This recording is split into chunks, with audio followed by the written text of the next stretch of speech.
All right, people. So, for our first review of the day, it's going to be reviewing Andor season two. Very much heavily anticipated season two here. And this season two has been out already for a while now. So if we do dip into spoilers, we'll let you know there. But it has been out for already a minute now. But Andor is coming off a heavily praised first season. There it was nominated for 3 primetime Emmys there, including outstanding drama series. And I believe you and I, Sage, we reviewed it. With Chris, were you on that initial review for season one as well? I don't remember, but I hope so. Okay. Well, yeah. Let's go back in time. Let's put you in that review. I'd say, yeah, Chris was in that review for season one. And we loved it. Thought it was really amazing there. Thought it's the best thing that Disney has done with Star Wars since they gained the property there. Couldn't say enough endlessly good things about the season or about the series there. And initially coming into it with hesitation because these Disney Star Wars series there on Disney Plus have not been very good. Look at things like Boba Fett. Look at things like Obi-Wan. But this was a great surprise, especially coming off a movie Rogue One, which was kind of lackluster. I thought I wasn't huge on Rogue One at the time, but I've grown to like Rogue One a little bit more, a little bit there. I know Sage has not, but yeah. So you got that. So it does follow a character from Rogue One, Cassian Andor, there, who was one of the main people in that movie there, and it kind of follows his history. And this is the second season, the final season of the show, which is very sad that this is the final season.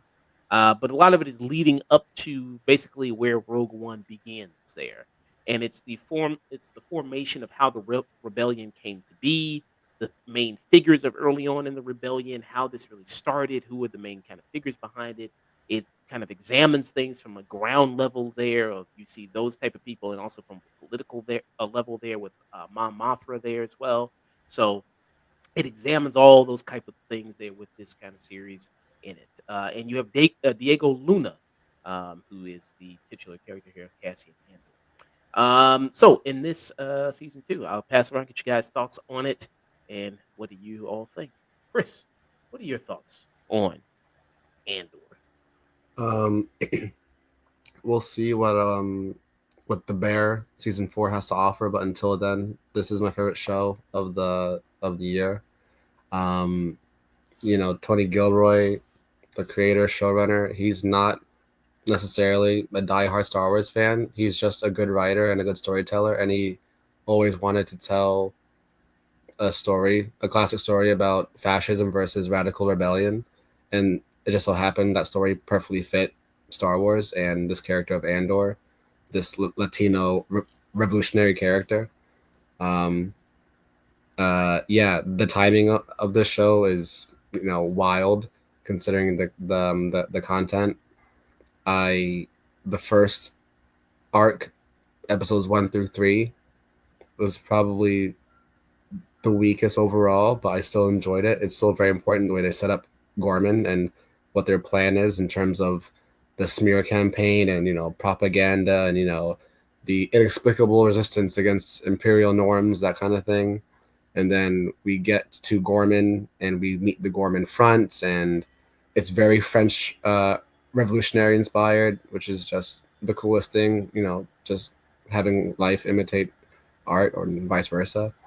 Um, and then the next arc after that is like the darkest thing I've seen in Star Wars. I think the Gorman Massacre, which was referenced like in Rebels, like a really family friendly animated series. It was like referenced in, and seeing it in live action, actually seeing it unfold, how it happened, was crazy.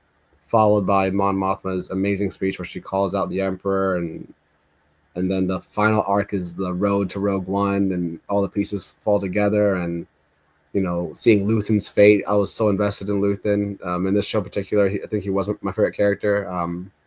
Everything you need to know about that guy is that in that monologue in season 1. He gets what he needs from Lonnie, the ISB plant, and then he takes him out. Even though he had him for years, feeding him information, And yeah, I don't want to say everything up so others can speak. It's a great show. It's amazing, and it just makes me sad that there's a good chance Star Wars will never be taken this seriously ever again, and there's a good chance it'll never be this good again. Star Wars can be well written. It's possible, and Andor proves that. The show's amazing. Mm. Awesome. So, um, to start off, I love the show. It's made me like Star Wars again. I had a pretty bad, I don't want to say fallout, but like, um, just like I loved the first season and when that came out, but then it was just like, oh, this season of The Mandalorian, oh, this Ahsoka show, oh, the Acolyte, and then also I was dating this girl for a bit. This is a little personal, but and she's super into Star Wars, and she broke up with me, and I'm like, ugh, I don't know if I can stand Star Wars anymore. It's like I don't, it's like it's just like one of those things where it's like, ugh, I think about her if I watch it, but this show it cured that. It saved me. It's like Star Wars can be good again. It can be realistic and gritty, and you can empathize and relate to these characters that aren't like space wizards and space knights and whatnot. They feel like real people who just are living under oppression. Um, I think as a whole, I love the show. The first season has some amazing highs. The prison arc, Stellan's speech, but it did start a little slow and took a little bit to get in. And the show, I think the first three are maybe the weaker of the pair of episodes. But once after that, I think the show gets going and goes to some really interesting places and we get to explore these characters in really interesting ways, and it gives a lot of depth and backstory to like even the smallest background character from Rogue One to like someone like Forrest Whitaker, who has played the character a bunch of times, but like gives him an amazing monologue and just really shows what it is like to live under an oppressive regime, and all the characters kind of get satisfying conclusions to their arcs. And they do bring in some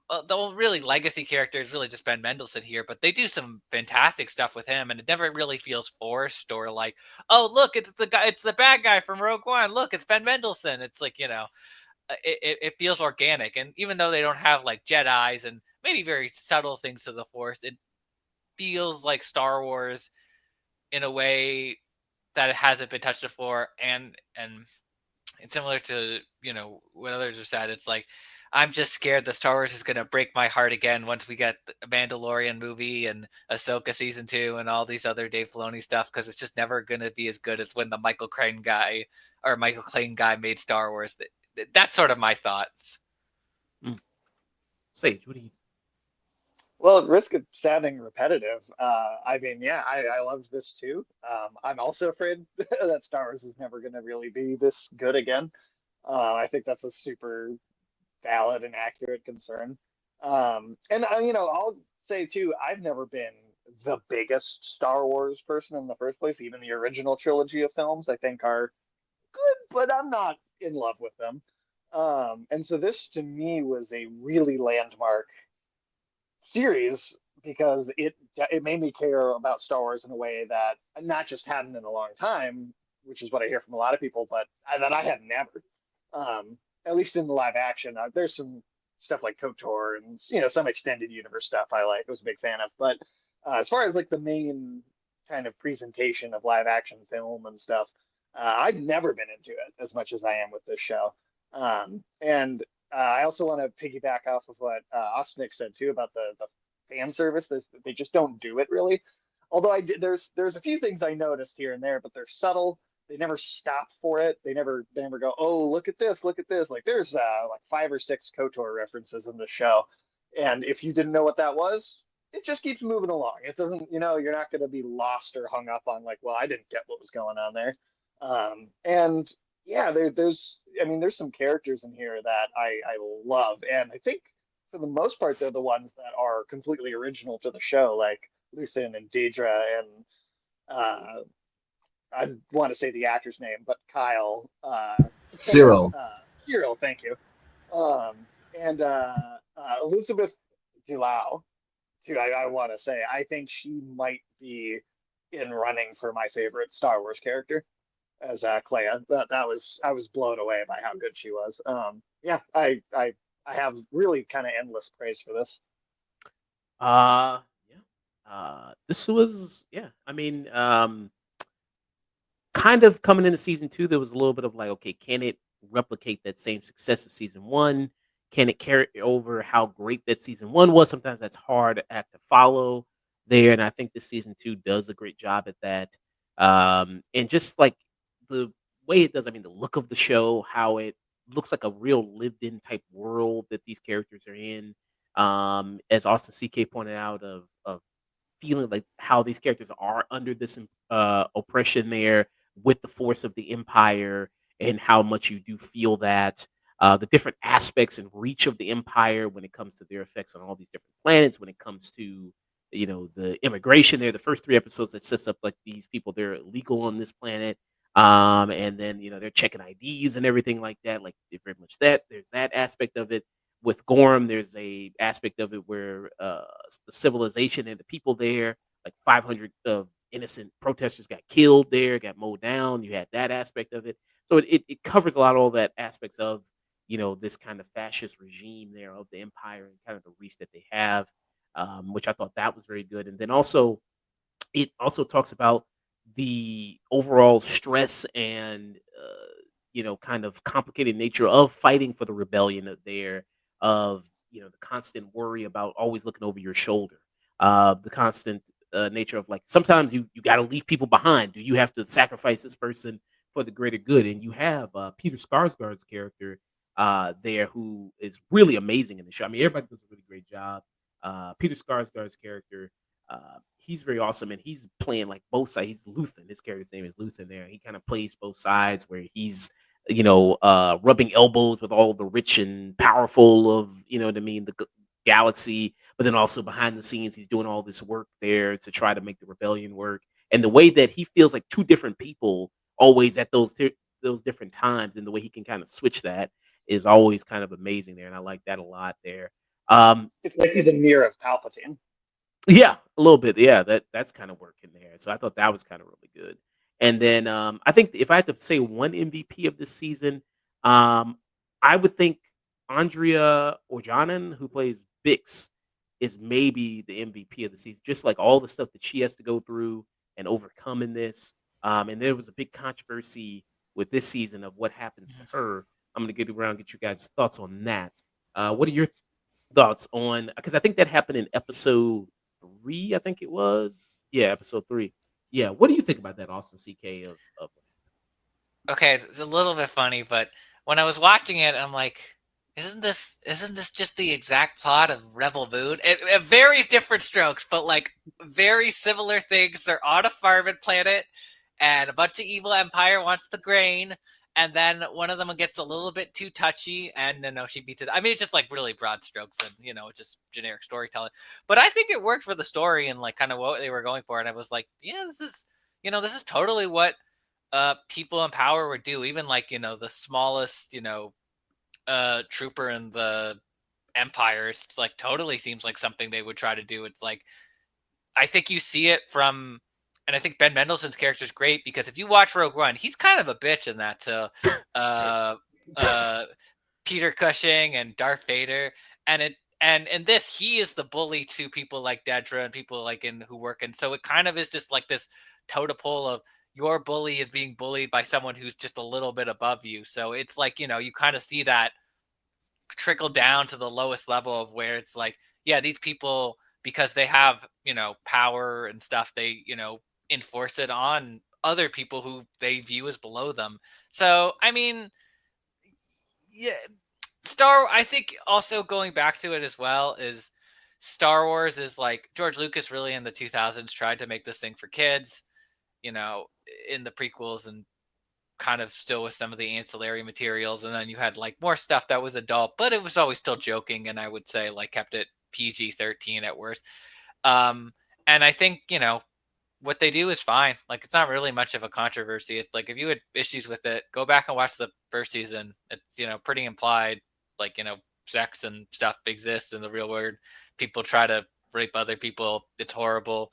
she defended herself. She wasn't like, she wasn't like, you know, uh, she stopped it from happening. And yeah, it didn't feel like a snuff film or something. Like that's what people see, like we're like, crying out like, what about the children? It's like, well, then turn it off, or maybe try to explain to your children what, the importance of the scene is, or like, what was happening or something. Mm.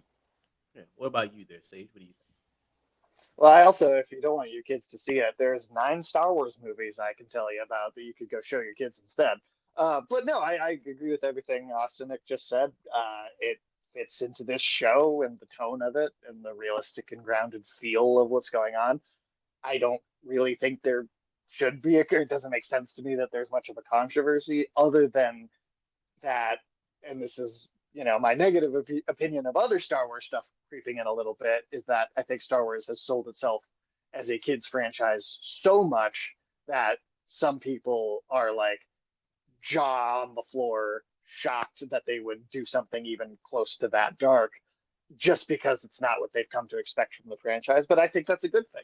Again, I think it's not out of place at all to me. I will say though, if there's one negative I have really on the show as a whole or the season, it's that sometimes I did feel like the Bix character did just exist for there to be bad things happening to her, and I never felt like I guess I knew her on like a personal level like I did so many of the other characters. To me, she was kind of, and I don't think it's like the actress's fault or even the script necessarily. I think there's just a big cast, and she's not the lead or anything like that, and it's that she's not the focus of those a lot of those scenes. But I did wish I kind of maybe knew her better over the course of the show. Sometimes I just felt like she was just the weak link, just as far as like personal investment for me goes. Yeah. She was going through a lot. She got tortured. She was suffering PTSD from that. Yeah. What about you, Chris? What do you Yeah, I agree with what everyone has said, and especially I agree with the words of Tony Gilroy when he was asked about the scene and how this show intentionally reflects history, and throughout history that has been something that exists. Genocide exists, rape, sexual assault, it exists. It's exactly how a fascist regime would conduct themselves. It's how they impose their will. It's how Filipinos have Latino last names. It's the Spaniard soldiers did their the colonization. It's history. It's why my last name has European origins. My last name is Officer, and it has German and Scottish origins. It's because of that. It's because of what people do when they're in a position of power. They impose their will, whatever that means, whatever their will is, and yeah, it's not out of place. This Andor is Star Wars if HBO or Apple TV did Star Wars. It's grounded, it's mature, it's relevant, it's politically sound. Yeah, it was hard to watch, absolutely, as was the Gorman Massacre, but that's reality. It's real, and the reality of those dark things belongs in Star Wars. think? Yeah. Yeah. I mean, it's definitely made people, I think, respect Star Wars a lot more in terms of wanting more serious material from Star Wars, wanting more adult material from Star Wars there. And as far as being a Star Wars fan, I mean, I've seen the films, I've watched the animated series, some of them there. I still need to finish some of them. Rebels, I still need to finish. Um, and then I know there's also the extended material there. There's that. So I don't know, maybe some of the extended material. I don't know how dark it gets there in the extended material there. And then yeah, so there's Star Wars everything that's out there to consume material wise. And as Austin CK said, I mean, it was always conflicting messages because George Lucas, like you said this is for kids, this is a kids franchise, but then he was talking about taxation and the prequels and all that, and so it's like, okay, what's going on here? And but this really, is that kind of thing that people were hoping for there with Star Wars, a more adult piece of material that really works there. And when it comes to, and also one of the things that Star Wars has suffered from is the fan service, which I think that's not as here really. I mean, yes, there are characters from the Star Wars past, but they fit in perfectly within the story. They have a place within the story. Mothra there, of course, people know from the original trilogy there. She has a great stuff going on here. Genevieve O'Reilly there, auto parts there.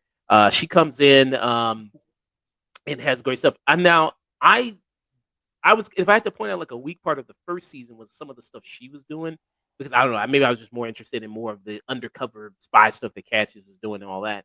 I would say I do think a lot of what she's also happening with her part in this second season is much better and much improved than what I thought in the first season. What do you all think about that in the second season there? What did you ever feel like her storyline was one of the weakest ones in the first season there at all, Sage? Did you ever feel that?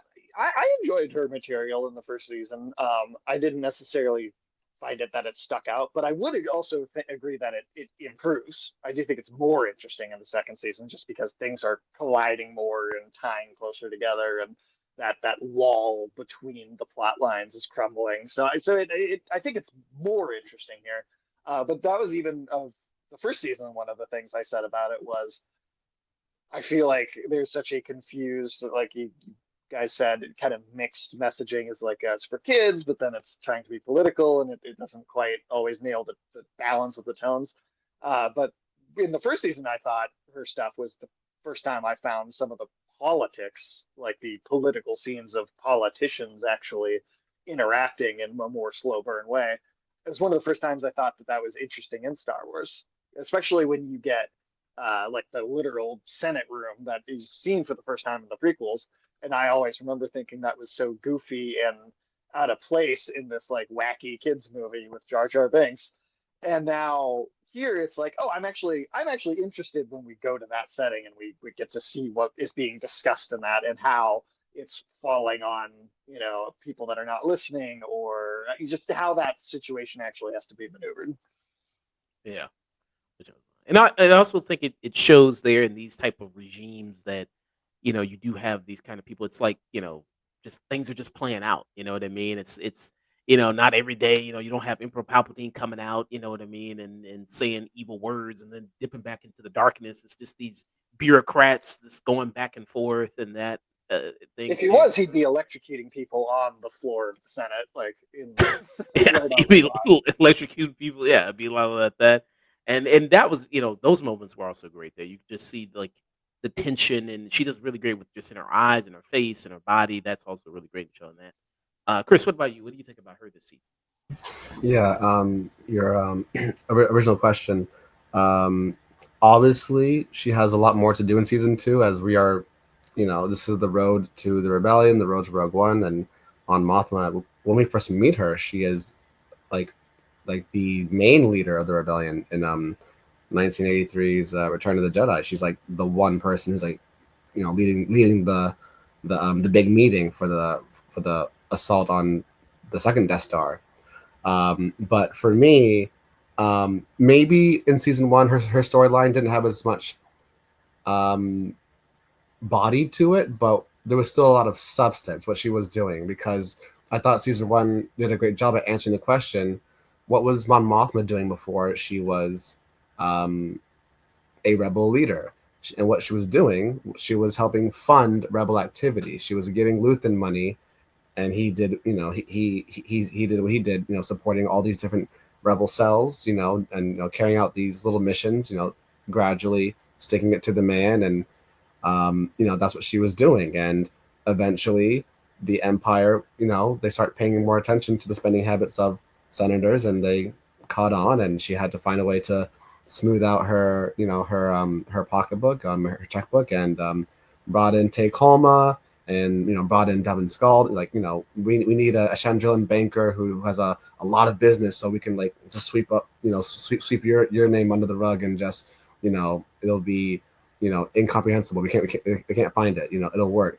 But now Delvin Scald, I'll do it, but I want your daughter to marry my son, like old school Chandrilan style. And Mon Mothma does not want to marry off her daughter to a thug. She called him a thug. He's not a good guy. He's dangerous apparently back home in Chandrila. So there's that pressure. Um, so I can't say personally that season one what she was doing was weaker or less important, but definitely season two, like I said, that speech was incredible. And just to go off of what Sage was saying about senator meetings in the prequel trilogy, it was boring. It was stale. George Lucas is not a great writer. He's a visionary. He's a great visual storyteller, but he can't write dialogue. And those Senate meetings were very stale. And Andor, and even I want to say Bad Batch, the animated series, all those Senate meetings, they're like enthralling and exciting and like anxiety inducing because you don't know what's going to happen. These are big decisions being made and things being said. And as soon as Mon Mothma's done, like the guy, one of the I forgot his name, but one of the I Speak guys is like, she does not leave the building. Arrest her. She's done. Like that was my heart was pounding. Yeah. But I can't, to answer your question. I can't say that what she was doing in season one wasn't as impactful for me. I thought it was kind of equal. What about you, Austin? Did you think it was kind of weaker, or did you have a weak spot this season storyline wise? In the season one, a little bit, just because I think we didn't really see the full picture of it. Now that I kind of like see everything and see where it led up to, and we got to actually see her daughter getting married. And that shit, her daughter and her husband kind of made me mad.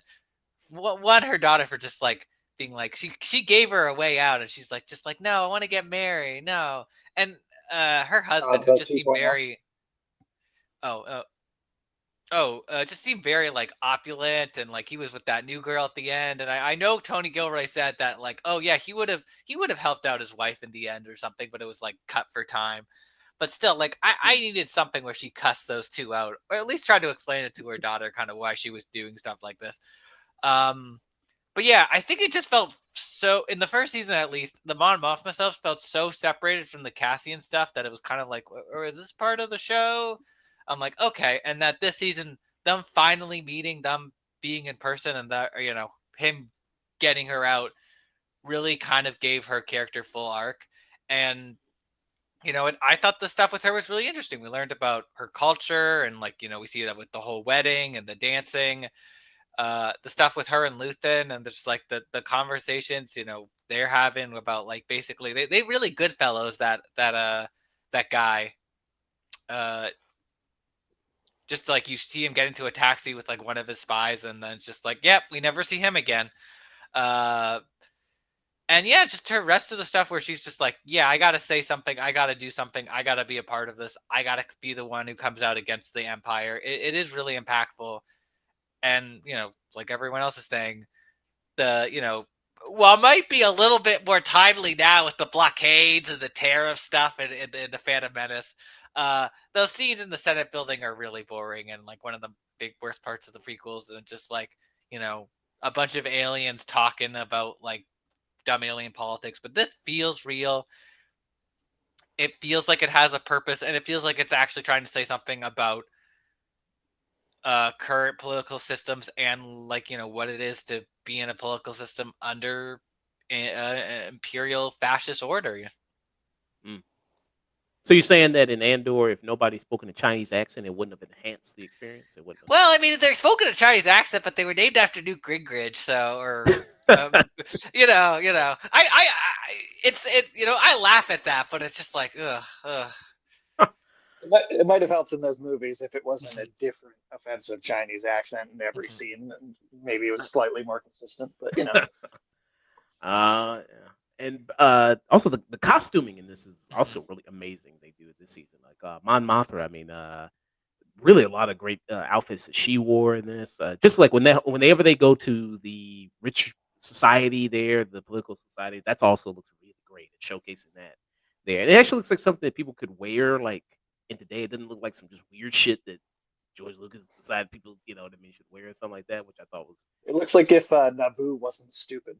yeah, you know what I mean. Like it's like all this weird shit people wear on their heads and all this other. I was like, okay, this looks fucking strange. But yeah. So I think that looks. I think a lot of that also looked really good with that. And yeah, I mean the set design with this. I mean like places feel actually lived in. I mentioned before, and it's not like I know they're very big on like Disney just in general on that technology. What they call it, The volume. the volume, that technology here. Here it just There's feels like like a couple shots, but they don't use it much. yeah, like building sets that has a real place here. And then obviously the budget on this was that's one thing people remark about the show is it's incredibly high. The budget on this is really high. I think these 2 seasons, it's between 645 million to $650 million. A Uh, minute, right? yeah, A minute. yeah. So it's really expensive. This Yeah, show. they built all their sets. They shot on location. The actors always saying how detailed like the sets are and how like the smallest gadgets are there and like Clea, like the listening devices, everything. It matters, makes a difference. So that is huge. I don't know. I mean, how they gonna? I mean, hey, I'm just glad they got a second season and that it was able to be done. They didn't cancel it because it had such a huge budget, so we did get that. So that's pretty great there. But yeah, that's pretty amazing there. I don't know if they'll ever see a return on that money. But hey, good that they spent it on this show. But yeah, I mean, this was. I mean, does it make you maybe like Rogue One a little bit more, seeing it lead up to it? Do you kind of give it a little bit of extra points there of that, or I know Sage probably no, I don't. uh, I'm thinking about watching it again just because it's been a little while because I want to find out. I want to see if it does have an effect on it. But we'll see. I didn't hate the film or anything. I just feel like it promised a more depthful kind of character-rich story.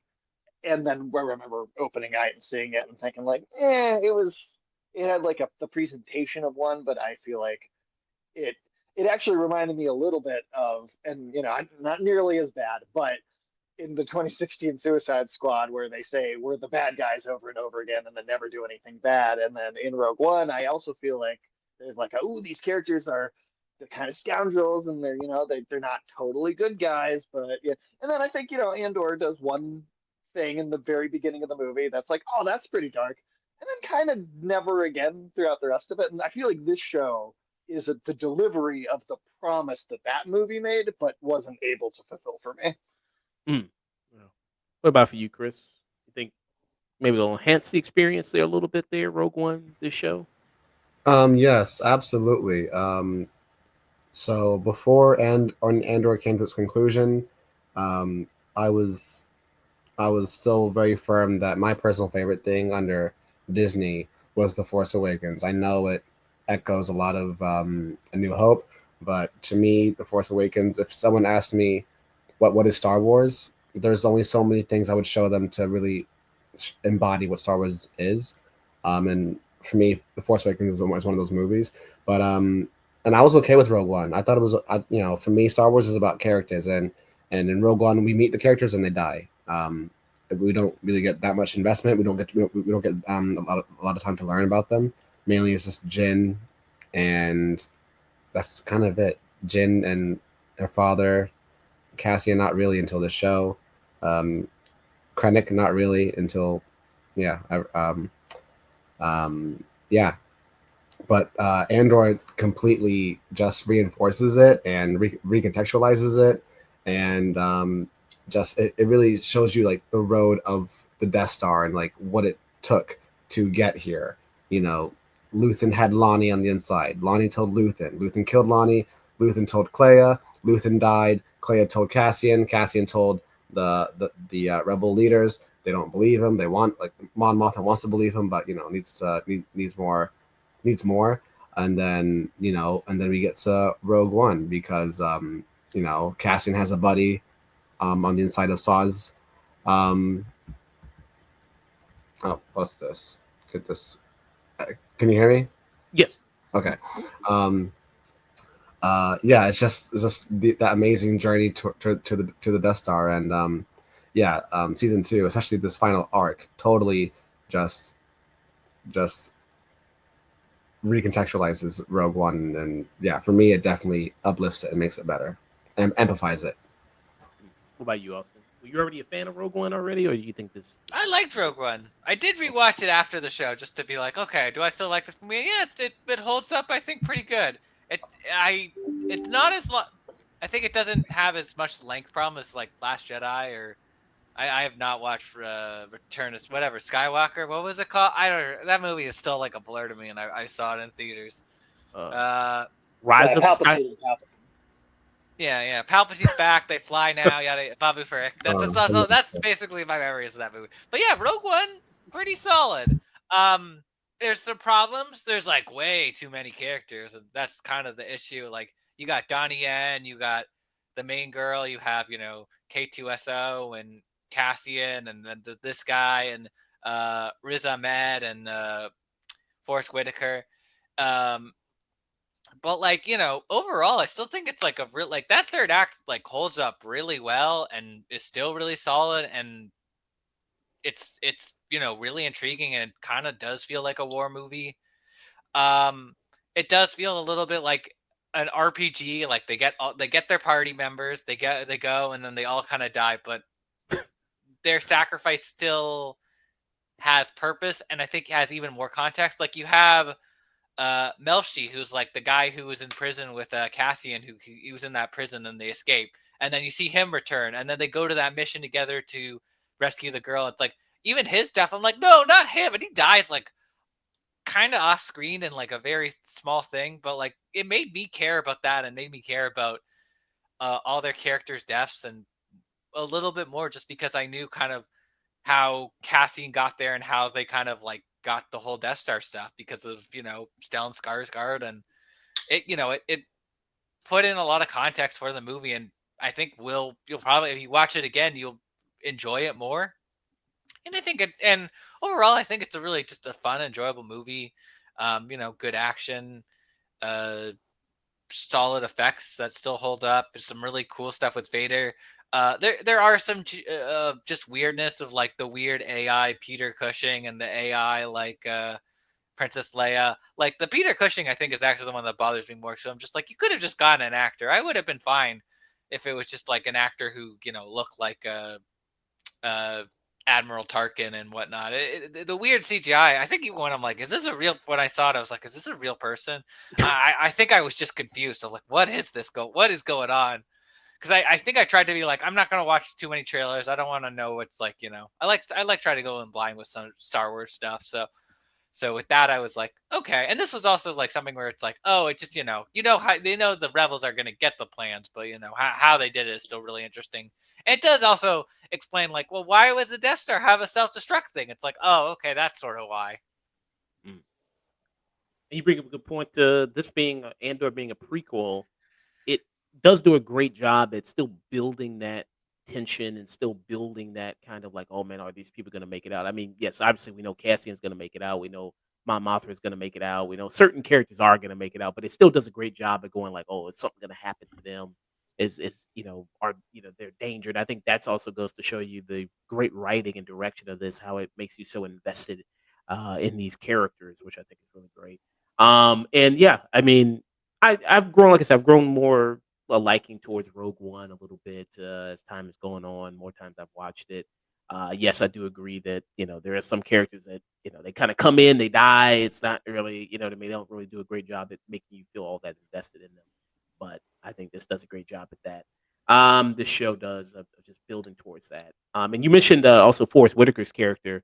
Um, who I thought he was a little silly in Rogue One. I think here he's like scary in this because it goes to show you like all the years that what I mean. Like people have tried to kill him, and then he's been running from the Empire, and then he's suspicious of everyone and everything, and he'll just shoot you and kill you if even if he thinks, even if he hints. It's like, well, they better be safe than sorry. I mean, why not? I mean, and that I just think that's really great there. And he plays I Saw. agree with his appearance in Rogue One. I did think it was a little silly because the main thing he does in that movie is he hentais that pilot guy, and Yeah. then he just leaves the movie. Yeah, yeah, Riz Ahmed. Yeah, so it's a little same. Here, I think it's much better. I think it goes to that. So, I think that's really awesome too. Um, there. Did you want to talk about a little bit? Did y'all before we give final thoughts about the weirdo couple with Cyril and Deidre a little bit? I think they're the only main characters we didn't talk about yet. Go around there, get your thoughts. I Yeah. think they're very interesting. that's one of the other praises I have for this show compared to a lot of other Star Wars stuff. Is I feel like the villains. I mean, Krennic still is does have this to him, but I feel like the villains in this show don't just feel like kind of mustache twirling cartoon characters. Like they might be the bad guys, but they still have characters. You know, like they still are complex in some ways. That doesn't mean they're not going to do the wrong thing, but they feel like actual like living people. And the way their relationship develops is it's bizarre because I didn't see that turn coming where he kind of starts stalking her a little bit in the first season. That was genuinely something that caught me off guard. It's like, oh, that's not what I thought this show was going to do. And then watching them do like dinner with the mother-in-law uh, in the second season. It's scenes that I just wouldn't expect to see in Star Wars. And I guess that's just another thing I like about it is that you get these just kind of human moments with the entire cast. Mm, yeah. And we get to see a little bit of Star Wars food. Get to see what that looks like there. I guess they were making kind of not hot pot, but It's fondue.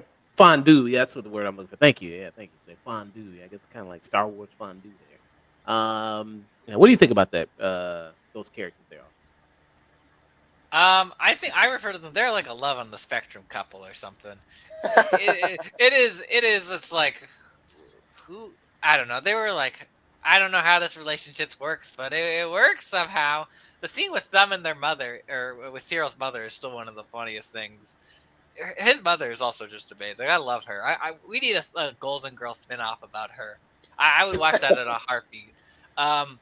But yeah, their relationship and where that story ends off, and how she kind of uses him and he kind of uses her, and it's so fascinating. It's so interesting, and you do kind of wonder yourself: was there real love here? Was there like a real connection? Were they just kind of using each other?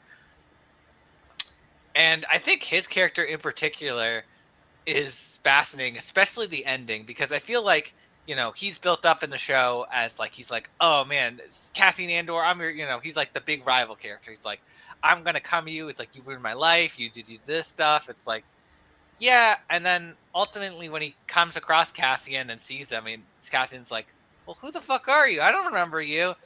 It just destroys him. It just destroys him both literally and like figuratively in the most like human way possible, because like you can care, like you can have your rival and people you hate, but if the other person's like, I don't even know who you are, it's like, oh, you build your life around this person, it's like, oh, they don't even, it's like what was the point, you're nothing to them, and it just kind of crushes all that, because you need, if they don't know you're the rival, or they don't know you exist, it kind of doesn't give you, there's no purpose, there's no meaning to it. And his kind of ending and his death, in some ways are tragic, some ways are not, just because of like how much he was abused by the Empire and how much he kind of was I feel like both of them and their relationships are just kind of these microcosms of fascism, and fascism, it's the snake eating its own tail. Like, it takes these people who believe in, believe in their cause, believe that the empire is right, they should be controlling, they should have this like iron fist on the universe, with like whatever, their whole hearts, their minds, or whatnot, and it kind of eats them out and spits them out and doesn't really care if they get hurt, or or victims of their of them taking control. And that's kind of what happens to both of them. If I What do could you think? add to that just a little bit too, there's I think what makes that moment where he realizes that Andor doesn't know who he is even better is it's like this example of someone who's totally bought into the propaganda and believes that there is like actual justice, right, and security behind it. And he, just before finding out that Andor doesn't know who he was, he also kind of has the realization and the propaganda break down and kind of sees that the justice and the security was all pointless. And then he's like, well, at least I have this other thing I can, I can at least get this. And then that's also taken from him within minutes of the last thing being taken from him. So it's like all of it crumbles at the same time. I think that's really makes it great. What do you think there, Chris? Yeah, again, Tony Gilroy. um, what he said about these characters and how, in the end they were pawns of this fascist regime. I am a big Star Wars fan, and as Qui-Gon said, there's always a bigger fish. You know, Cyril was helping the ISB, but he was not allowed to know everything that was happening. They just wanted him to keep an eye on the Gormans and make sure that they were successful in stoking the fire and making sure they were inciting an insurgency that the galaxy couldn't ignore, with the whole smear campaign. That was it. Just, make sure the Gorman front are there and make sure they're gonna retaliate. That's all they really needed him to do. He did not know about the Calcite and the digging, the mining. He was left out of that. So that episode where he finds out the truth and he assaults Dedra, grabs her, strangles her, chokes her, and then she tells him the truth. And it was always a very weird, as Austin said, I think love on the spectrum kind of relationship, especially in season 1, when he saves her from being killed during the uprising on Ferrix. You can tell that from that last scene, they're going to end up being a thing, and it's going to be a really weird, cold, calculated, awkward kind of relationship. It's not going to be a warm, loving thing. It's going to be a very like two crazy nerds in love. Very very cold, very structured. Yeah, I think where they end up makes a lot of sense. Dedra, she got off easy. She could have been tortured by the Empire for her failure. She just went to jail, and she's going to help build something. That's what she's going to do. But yeah, Cyril, he never forgot Andor. That fateful day at the end of the first arc in season 1, was a very pivotal moment in his life. For Cassian, it was Tuesday. It's just, I don't remember you. I don't know your name, your face, the sound of your voice. I don't know who you are and why you're attacking me. This is crazy. But like Austin and Sage said, Cyril has put everything, regarding this man, on him. He took that responsibility and put it on him. When he was head of Morlana security, like a tier below, several tiers below Stormtrooper. You're not even, but he wants to be. So when he became on Gorman, the Bureau of Standards, this is my office. We're doing an audit we're doing an audit. The ISB, you guys have to wait. Like he wants a position of power. He wants to be important. He wants order. He wants structure. But when he learns the truth, he realizes I'm on the wrong side. But it's not that classic Star Wars where I'm going to defect and join the rebels. That's out of character for him. If he didn't die that day, he would probably, I don't know, turn to substances. He would be depressed. He dedicated his life to this fascist regime, and it it used him. He was a pawn, and when they were done with him, they were done with him. So yeah, again, really well written characters. The arcs, for me, were satisfactory for sure. Do you guys think there's sex involved paperwork and clipboards? Oh, it was that, or just like the most kinky thing you've probably ever seen. Like just like BDSM gear and candles and wax, and it was that, or and then the paperwork afterwards. Close out here, so I get my final thoughts in here. Yeah, Andor season 2 proves to be just as good, if not greater, than Andor season 1.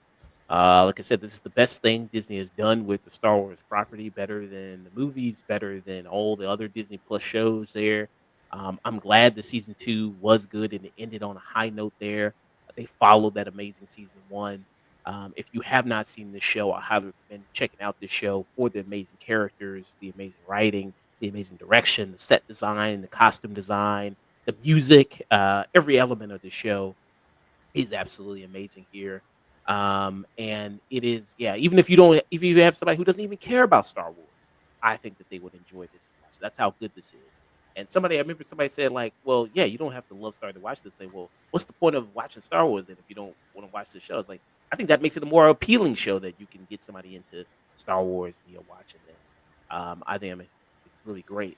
It is the adult Star Wars thing that you've always wanted. Maybe if that's out there for you, if you haven't watched much Star Wars stuff, this is it for you as well. Yeah, it doesn't have space wizards in here. There's not too much of that. There's not too much of that going on. It's stick to these kind of human characters and their struggles and their problems and their issues under this fascist regime of the empire, and then all these different outlooks and sides of that, how that kind of looks there, from the rebellions, from the low level workers in it, from the middle managers of it, from the people being crushed by it. It has all those kind of aspects of it and how it kind of the workings of it, which I think is very fascinating and interesting on that level. So I would give this, yeah, why not? I'll just give it a this is cinema. I'll give it a this is cinema for Andor season 2. What about you, Austin CK? Yeah, I mean, again, the Michael Crichton guy delivered us an amazing Star Wars thriller, 2 seasons of amazing acting, visuals, action, drama. It just fires on all cylinders, and it's just like I don't know if Star Wars will ever hit the same peaks again. And but I think this show is just kind of blown away and surpassed uh, many other TV shows and films. And yeah, just it is. It's just I would agree with you. It's just cinema. It's just, something that's like if I want to show this to friends. I want to get everyone I know just to watch it who might not like Star Wars, who just as a television show just because of how good it is and the drama and characters and fact. I think it's relatable. It's relatable to what's going on now in the world. It's relatable to the past, and it's just that I've never felt more relatable and empathetic to Star Wars than this show. Mm, okay. So you give it a this is cinema. Yep. All right. Sage, what do you think? Oh, I'm echoing a lot of the same thoughts. I think this is for sure for like live action Star Wars, easily the best writing, acting, production that this franchise has ever had. I think this clears the entire original trilogy, and I don't even think it's close, honestly.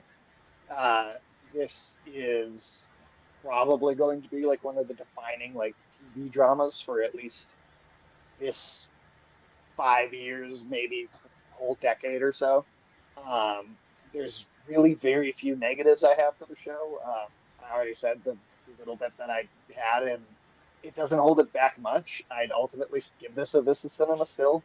And Star Wars is often I criticize for the fan service and for maybe just being too heavy on those things. But even this show, the little fan servicey things that do pop up, I actually kind of was excited about them because the show did such a great job of making everything else so good that it earns the ability to go like, well, here's a little fan service, and it doesn't feel like it's taking away from anything. It's yeah, best live action Star Wars thing, easily my second favorite Star Wars thing overall. Mm, this is cinema from Sage as well. Chris, you gonna follow that? You gonna give it this is cinema? You gonna give it maybe a fuck you for change the space? Yeah. What's your lowest rating? Waste of fucking film. Waste fucking. Oh yeah, no, I'm joking. Yeah, I'll give it the highest rating. This is cinema. This is the best written Star Wars story since Empire Strikes Back. Um, I understand that the Force, lightsabers, Jedi, the Sith is like the bread and butter of Star Wars, but as an aging Star Wars fan, this is what I want. I want to see the average Joes of the Star Wars universe fighting against tyranny. It's in the name, Star Wars. Anyone who says Star Wars shouldn't be political is, I don't know, this media literacy, just, common sense isn't that common. But yeah, this show is amazing. I don't have any complaints, maybe nitpicks, but no, this show is amazing. And I know Tony Gilroy doesn't want to do anything beyond this. I hope someone on his team wants to do something more, because we we need the Jedi and the Force and lightsabers, but that needs to be well written. Ahsoka wasn't well written. Mandalorian season 3 wasn't well written. Acolyte was not well written. Skeleton Crew was not. I I can go on. Andor, we need more grounded. We need to keep this tone. We can have both. Both can exist, but we need to keep this. I hope this doesn't go away. I hope someone picks it up and does something else. But yeah, this is cinema for sure. You don't need to know anything about Star Wars to watch the show. You can jump in and just enjoy it, sit down and just pay attention to the dialogue, the characters, the relationships, what's happening. And yeah, this is when George Lucas made Star Wars, he said this is for 12-year-olds. You can watch it on a Saturday morning. It's that kind of thing. This is not that. This is not that. This is for adults. And yeah, I love it. This is cinema for sure. Mm. So this is Cinemas all around for Andor. Watch it now on Disney Plus.